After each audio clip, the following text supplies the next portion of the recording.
저는 작년에 한 책을 받아보게 되었어요. 그 책을 보는 순간에 성경 다음으로 눈이 커졌습니다. 이 책은 도대체 무엇인가?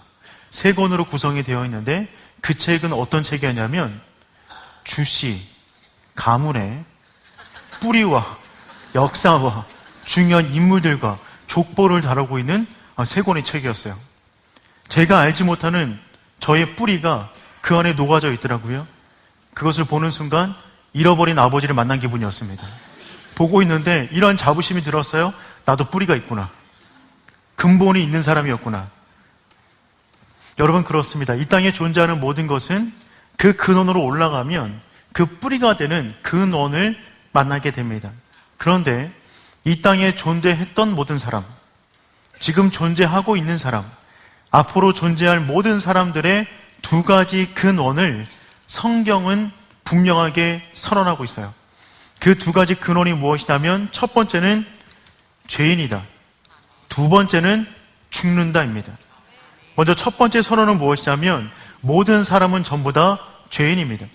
로마서 3장 23절 말씀 우리 함께 읽어보겠습니다.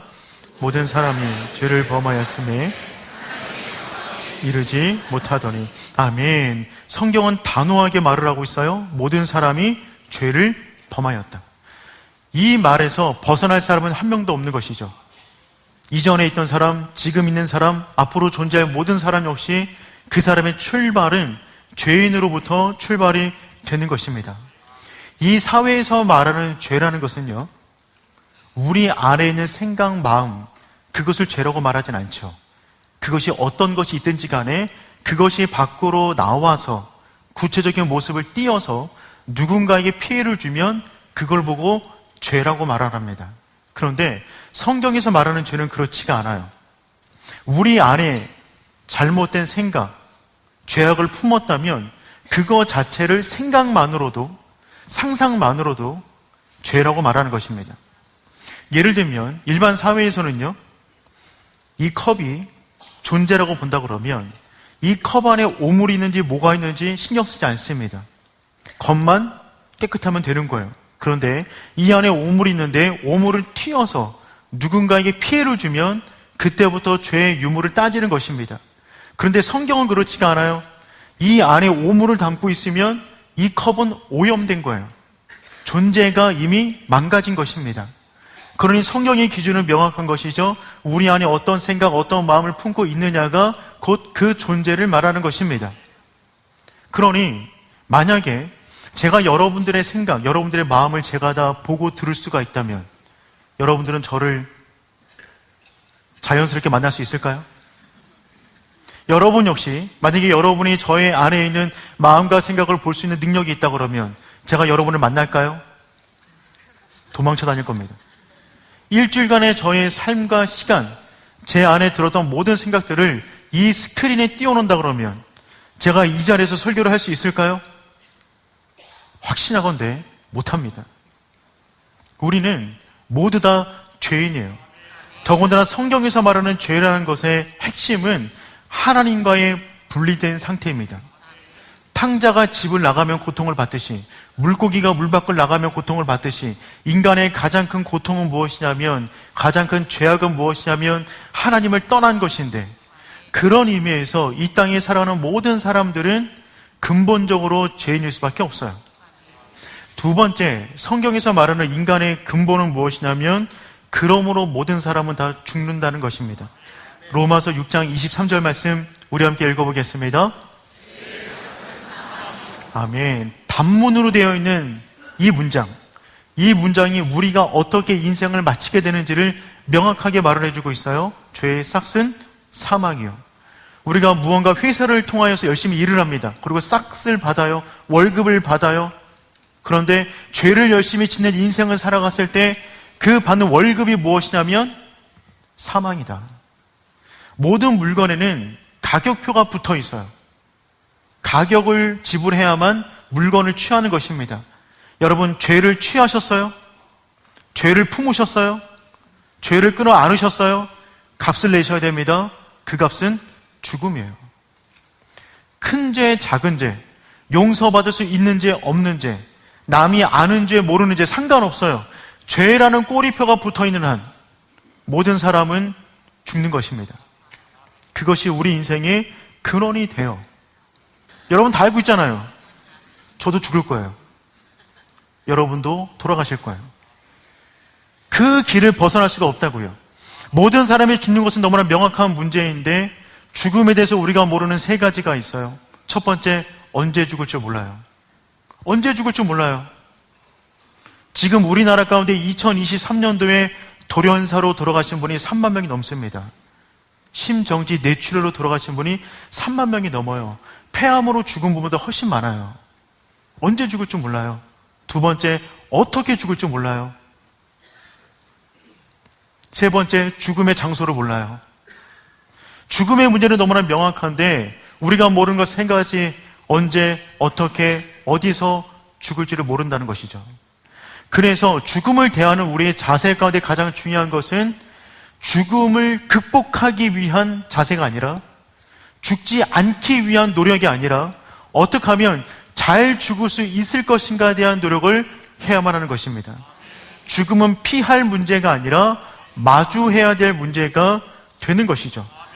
그래서 저는 오늘 여러분과 함께 우리가 어떻게 우리 인생까지 주어진 그 두 가지 근본의 문제, 죄의 문제와 죽음의 문제를 어떻게 마주할 수 있을 것인가를 여러분과 함께 말씀을 가지고 나누기를 원합니다. 그 두 가지 근본에 대한 문제의 답은 오늘 강대상에 올라와 있는 두 가지 형상이 우리에게 답으로 주고 있어요. 첫 번째, 십자가이고 두 번째, 텅 빈 무덤입니다. 오늘 우리는 이 두 십자가와 텅 빈 무덤 사이에 서 있는 우리 존재의 모습을 말씀 안에서 발견할 수 있기를 축복합니다. 그렇다면 주님은 어디 계실까요? 오늘 본문이 그분이 어디 계신가를 가장 분명하게 보여주는 말씀이 됩니다. 오늘 본문의 사건 3일 전 금요일, 그날 주님께서 십자가를 지셨어요. 우리의 죄를 위하여 대속하셨어요. 그런데 제자들은 그 의미를 깨닫지 못했습니다. 누구도 몰랐어요. 금요일 다음날 토요일, 모든 제자들이 두려움 가운데 벌벌 떨고 있습니다. 본인들의 미래를 걱정하고 있어요. 우리 없이 잡히면 죽는 것이 아닌가, 극심한 고통 가운데 있었습니다. 그 다음 주일을 맞이했어요. 여인들이 예수님 시신에 향유를 바르기 위해서 찾아갔는데 무덤 문이 열려있고 주님의 시체가 없는 것입니다. 여인들은 놀랐어요. 누군가가 주님의 시체를 훔쳐갔을까봐, 함부로 대할까봐 너무 가슴 아팠는데 천사가 나타나서 외치는 것입니다. 그분이 부활하셨다. 조금 있다가 주님께서 나타나셨어요. 마리아에게 말씀하십니다. 내가 부활했다. 그 여인들은 돌아가서 제자들에게 그 복된 소식을 전했어요. 주님께서 부활하셨다. 그분의 말씀대로 부활하셨어 라고 외쳤는데 그 말을 들었던 사도들이 다음처럼 반응합니다. 11절 말씀 우리 함께 읽어보겠습니다.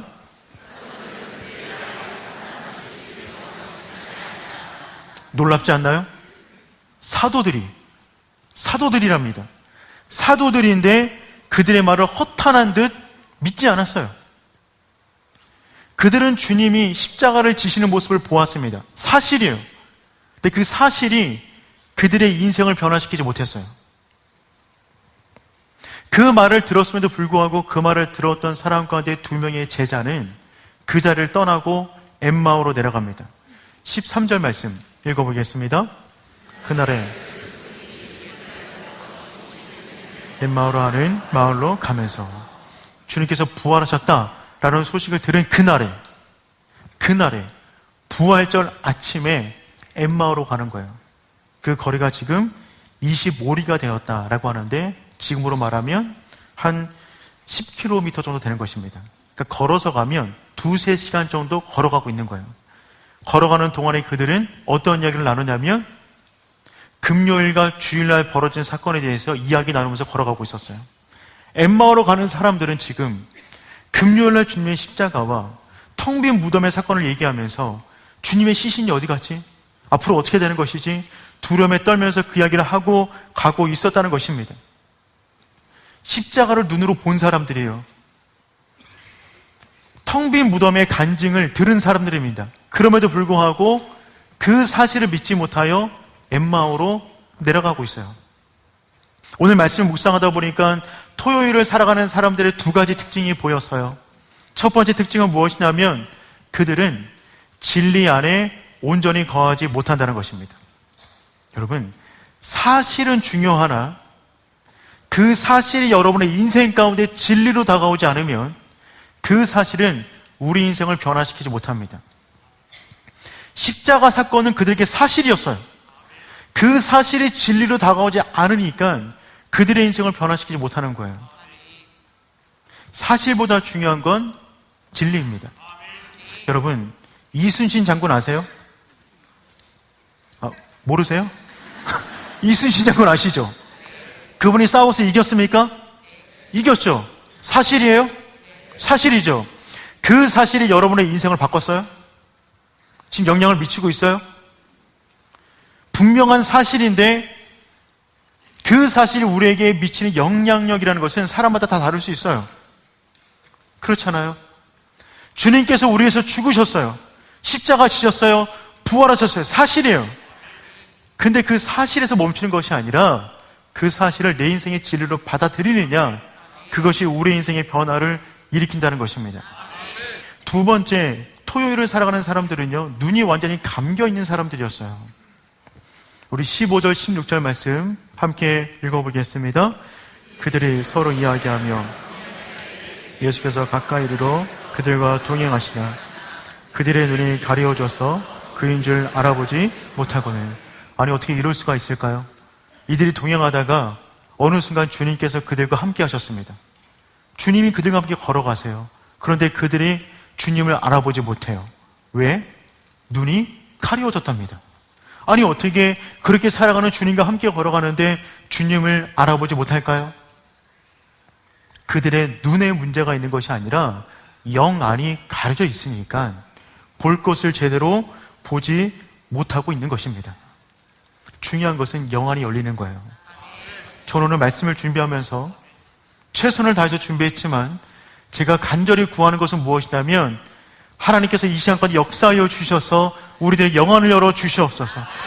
단순히 십자가가 아니라, 단순히 빈 무덤이 아니라 이 십자가와 부활을 통하여 이루기를 원하시는 하나님의 역사, 그 역사가 나의 사건으로 받아들여지게 하여 주시옵소서.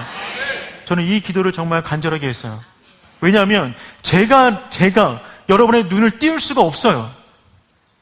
여러분 의지를 가지고도 여러분의 영안의 눈을 뜨게 만들 수가 없습니다. 그것은 오직 성령님의 역사예요. 그래서 말씀을 전하는 자나 듣는 자나 겸손하게 성령의 은혜를 구할 수밖에 없는 겁니다. 주님께서 제자를 찾아오셨어요. 그리고 말씀으로 그들에게 말씀으로 설명해 주십니다. 27절 말씀 읽어보도록 하겠습니다.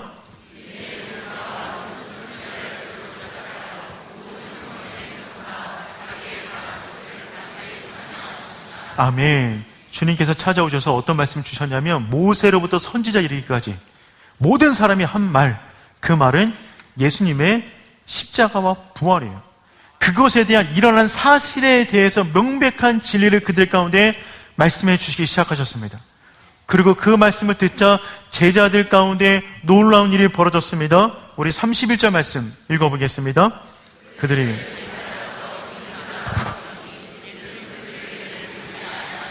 아멘. 주님께서 말씀하시는, 풀어주시는 말씀을 들었을 때 그들의 눈이 밝아졌어요. 눈이 떠지는 역사를 경험하게 된 것입니다. 눈이 떠지자 주님을 알아봤어요. 근데 그 순간에 주님은 사라지셨어요. 그래도 상관없어요. 그들의 영안이 열렸어요.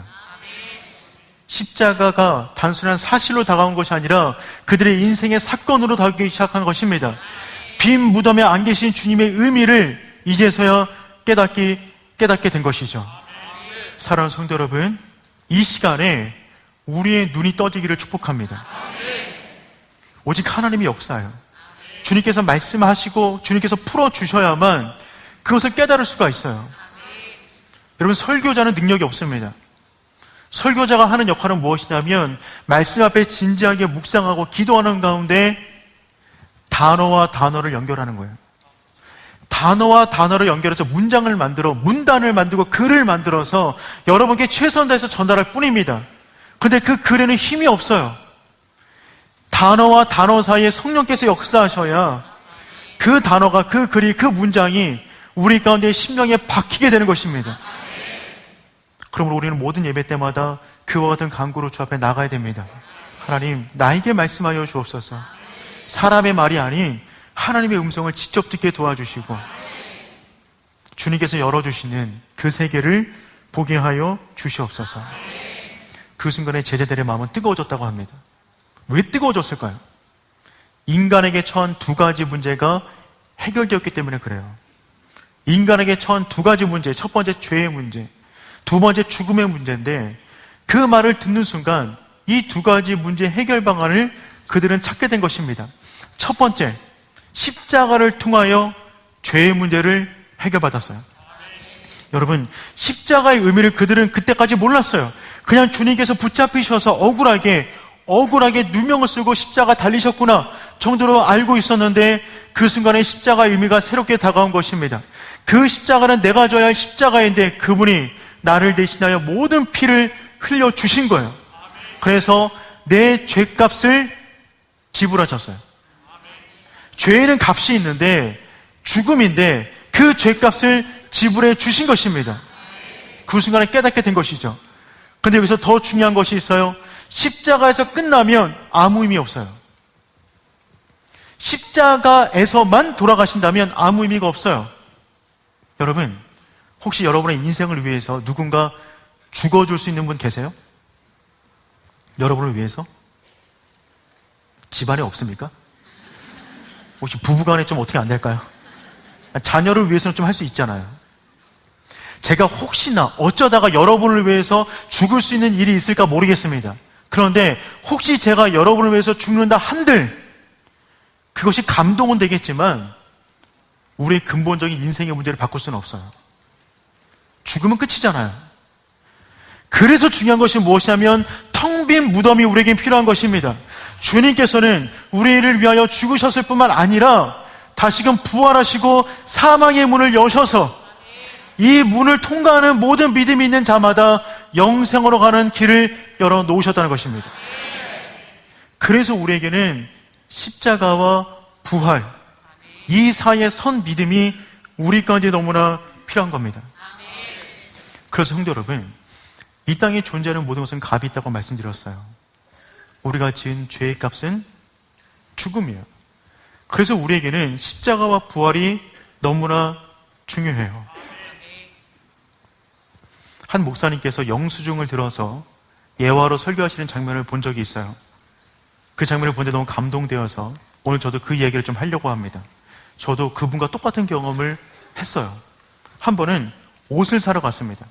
오랜만에 여름 옷을 좀 몇 번 살기 위해서 가게를 갔는데 몇 벌을 사고 계산을 마치고 나갔는데 나가는 중에 갑자기 삐삐삐삐 거리는 겁니다. 왜 그런 거죠?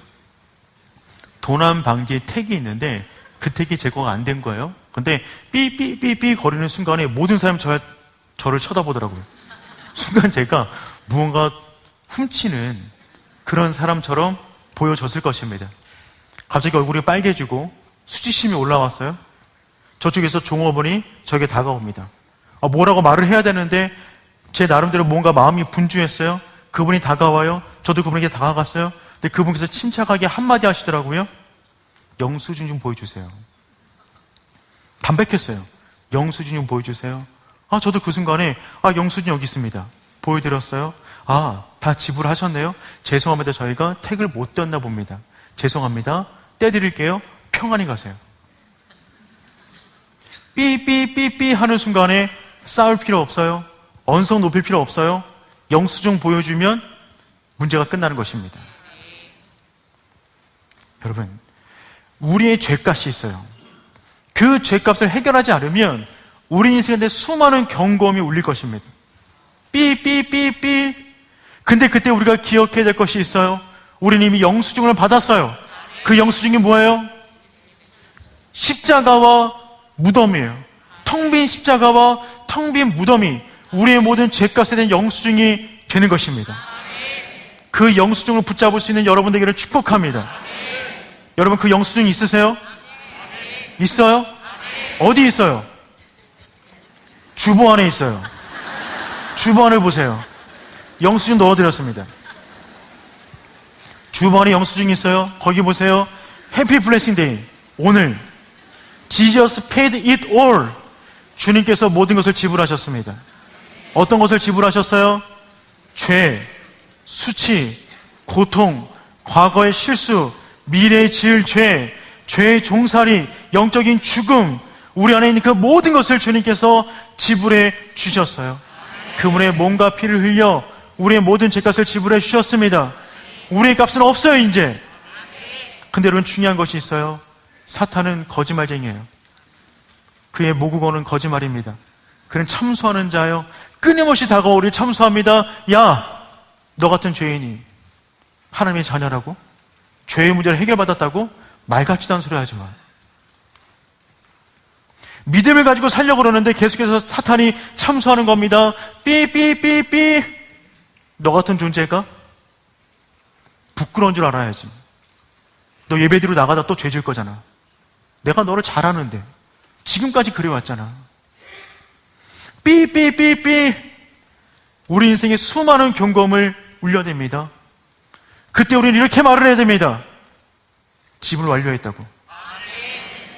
주님께서 우리의 모든 죄, 과거의 죄, 현재의 죄, 미래의 죄, 모든 것을 지불하셨다. 여러분, 이 영수증을 잊지 않기를 축복합니다. 부적 아니에요. 가지고 다니는 말씀 아니라 우리에게 진짜 중요한 영수증, 십자가를 여러분의 심령 속에 삼는 겁니다. 그럴 때 우리의 인생은 넘어지지 않은 인생을 살아갈 수가 있어요. 프란시스 첸이라는 목사님이 계시는데 그분께서 밧줄 비유를 들어서 인생을 설교하신 적이 있어요. 그분이 뭐라고 말씀하셨냐면, 거룩한 상상력을 발동해서 이 밧줄은 우리 인생의 시간입니다. 영원까지 이어질 거예요. 그런데 이 땅에서의 인생은 이 밧줄만큼이에요. 빨간색 표 있는 이만큼. 이 우리가 살아가는 시간입니다. 영혼의 관점에서 보면 점도 안 될 건데 늘려서 표현한 겁니다. 이 정도의 인생. 이 정도 인생을 살아가면서 내가 더 낮게 있냐, 중간에 있냐, 높게 있을 거냐, 이 싸움을 하며 살아가는 거예요. 이 정도밖에 안 되는 인생을 살아가면서 내가 얼마나 더 빨리 갈 거냐, 늦게 갈 거냐, 얼마나 맞은 걸 가질 거냐, 못 가질 거냐, 얼마나 내가 수치를 겪었냐, 자랑스러운 인생을 살아가느냐, 그것을 경쟁하듯 살아간다는 것입니다. 근데 여러분, 우리 인생의 진짜 문제는 여기에 있는 것이 아니에요. 이 다음에 있어요.